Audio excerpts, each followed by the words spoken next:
Hello दोस्तों, आप सब कैसे हो? आशा करता हूँ आप सब मस्त और पढ़ाई में व्यस्त होंगे। तो आज कुछ क्वेश्चन एनसीईआरटी से मैं लाइट चैप्टर क्लास 10th के से लेके आया हूँ। तो आइए बिना किसी देरी के इसे सॉल्व करते हैं। पहला क्वेश्चन है कि you are given kerosene, turpentine, water. आपको तीन मीडियम दिया गया है, वाटर, टर्पेंटाइन एंड केरोसिन। कह रहा है in which of this light travels fastest, सबसे तेज किस में लाइट जाएगी। तो हमें पता होना चाहिए कि रिफ्रैक्टिव इंडेक्स इन सभी का पता होना चाहिए, है ना, तभी क्या होगा, इस सम को हम कर सकेंगे। तो हमें जो केरोसिन का है ना,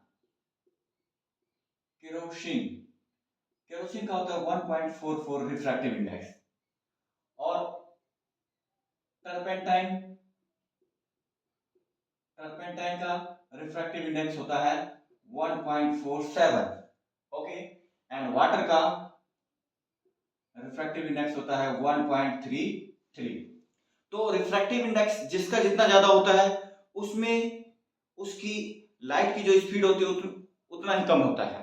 तो केरोसिन में 1.44 है, यानी कि, और टर्पेंटाइन में 1.47 है, यानी कि इसमें सबसे कम स्पीड होगी टर्पेंटाइन में लाइट की, और इसमें इससे थोड़ी सा ज्यादा होगी, और सबसे कम किसमें, यानी कि इसमें सबसे ज्यादा फास्ट, इसमें सबसे कम लाइट की स्पीड करेगी, है ना। यानी कि इसमें क्या होगा, रिफ्रैक्टिव, यहाँ पे हम सीधा लिखते हैं रिफ्रैक्टिव इंडेक्स, हाँ, is inversely proportional to the speed of light.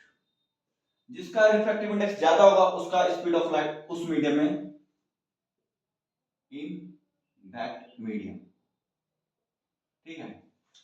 Refractive index यदि ज्यादा हुआ तो speed of light in that medium क्या हो जाएगा, कम हो जाएगा। तो यानी कि टर्पेंटाइन का रिफ्रैक्टिव इंडेक्स ज्यादा है, 1.4 से ज्यादा है, तो स्पीड ऑफ लाइट क्या हो जाएगी, उसकी कम हो जाएगी, है ना।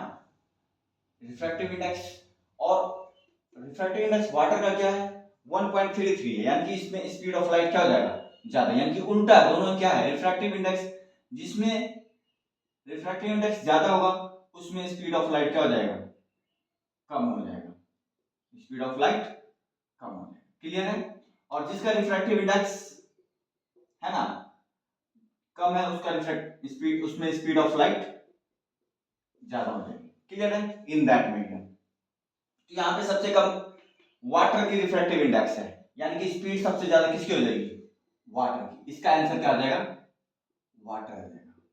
क्यों, क्योंकि इसका रिफ्रैक्टिव इंडेक्स कितना है, 1.33 है। क्लियर है। अब हम सेकंड क्वेश्चन पे आते हैं। सेकंड क्वेश्चन क्या कहता है, the refractive index of diamond is 2.42। What is the meaning of this statement. तो हमें पता होना चाहिए रिफ्रैक्टिव इंडेक्स क्या होता है। रिफ्रैक्टिव इंडेक्स क्या होता है, it is the ratio of speed of light in vacuum और एयर अपॉन में स्पीड ऑफ लाइट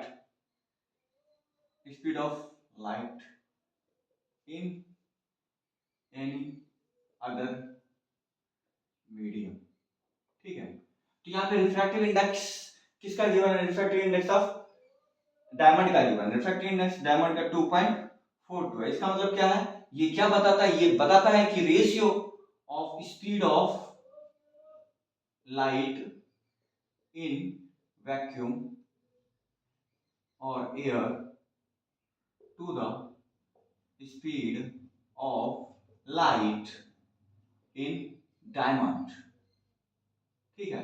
यानी कि जो refractive index of diamond is 2.42 है, ये क्या बताता है, ये रेशियो बताता है speed of light in air to the speed of light in diamond. I hope आपको समझ में आया होगा। अब जो नेक्स्ट क्वेश्चन है वो कहता है define one dioptre of power of a lens. One dioptre of power of lens कब होता है, one dioptre of power of lens कब होगा, जब किसी लेंस का जो फोकल लेंथ है वो कितना होगा, 1 मीटर होगा, तभी उस लेंस का जो पावर है कितना होगा, 1 डायप्टर होगा। ठीक है। तो हम क्या लिख सकते हैं, 1 dioptre of power of lens whose focal length is 1 metre. ठीक है, क्लियर। तो ये 3 कुछ एनसीईआरटी के बहुत ही अच्छे क्वेश्चन थे जो मैंने आपको कोशिश किया समझाने का। फिर से एक बार रिपीट कर लेते हैं, क्लियर है? तो रिपीट करते हैं, देखते हैं फिर से।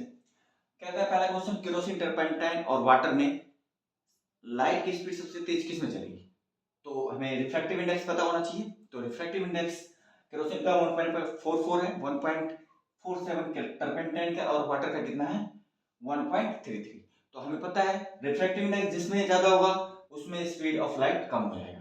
तो टर्पेंटाइन की सबसे ज्यादा है और वाटर की सबसे कम है, तो वाटर की सबसे कम है तो इसमें सबसे ज्यादा लाइट की स्पीड होगी। क्लियर? इन तीनों में से।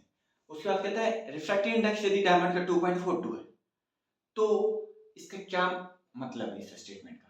तो इस स्टेटमेंट का मतलब है कि ये बताता है कि speed of light in air to the speed of light in diamond, ये रेशियो को बताता है। अब कहता है next, define one dioptre. One dioptre किसी पावर ऑफ लेंस का कब होगा? जब उस लेंस का फोकल लेंथ कितना होगा? 1 मीटर होगा। आशा करता हूं आप सभी को ये समझ में आया होगा। तो ज्यादा से ज्यादा मेरे चैनल को लाइक करें, सब्सक्राइब करें और शेयर करें। Thank you, have a nice day.